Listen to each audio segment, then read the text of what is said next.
word he said. No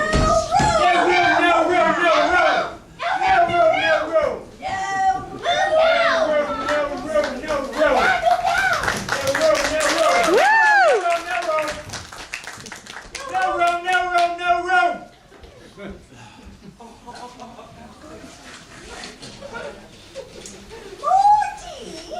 How nice, how civilized. Tea time. I hope I'm not intruding. No room! There's plenty of room. Who is she? Didn't you invite her? Certainly not. No room for extra guests. Have some wine. I don't see any wine. There isn't any. Then it wasn't polite of you to offer it. It wasn't polite of you to sit down without being invited. I didn't know it was your table. Sit for a great many more than 3. Both of you leaning on the dormouse must be uncomfortable for the poor thing. Only as it is asleep, I suppose it doesn't mind. Your hair wants cutting. You shouldn't make personal remarks. It's very rude. What day of the month is it? The 4th. 2 days wrong. I told you butter wouldn't suit the works. It was the best butter. Yes, but some crumbs must have got it. You should have put it in with the bread knife. What a funny watch. It tells the day of the month and it doesn't tell the hour. Why should it? Does your watch tell what year it is? Of course not. That's because it stays the same year for such a long time. Which is just the case with mine. I don't understand you. The dormouse is asleep again. Pour some tea on its nose. Of course! Just as I was about to remark myself. I want a clean teacup. Let's all move one place.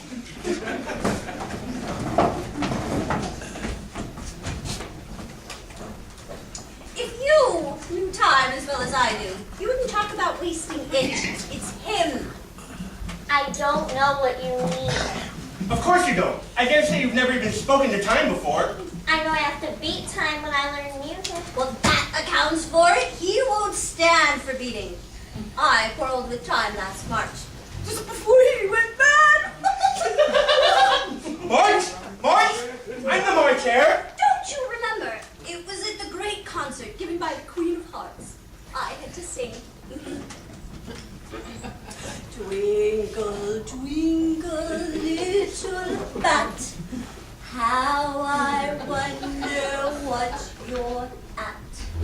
Up above the world you fly, like a tea tray in the sky.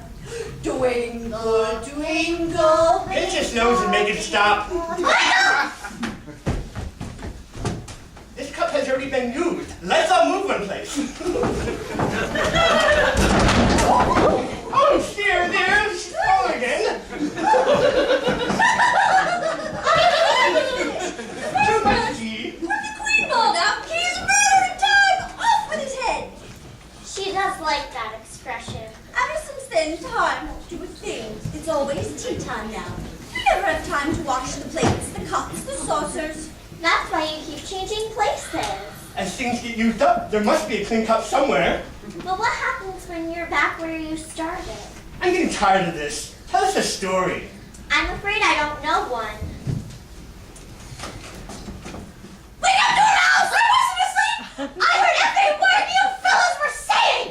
A story! And be quick about it, or you'll be asleep again before it's done. Once upon a time, there were 3 little sisters, and their names were Elsie, Lacey, and Tilly, and they lived at the bottom of a molasses well. What did they live on? Molasses, of course! What else? Have some more tea. I haven't had any yet. So she can't take more. Means she can't take less. It's easy to take more than nothing. Nobody asked your opinion. Who's making personal remarks now? Oh dear, the dormouse is asleep again. Wake up! Wake up! Wake up! So these 3 little sisters, they were learning to draw, you know? What did they draw? Well, you can draw water out of a water well. So I should think you can draw molasses out of a molasses well. Eh, stupid? Yes, but they were in the well. Of course they they were.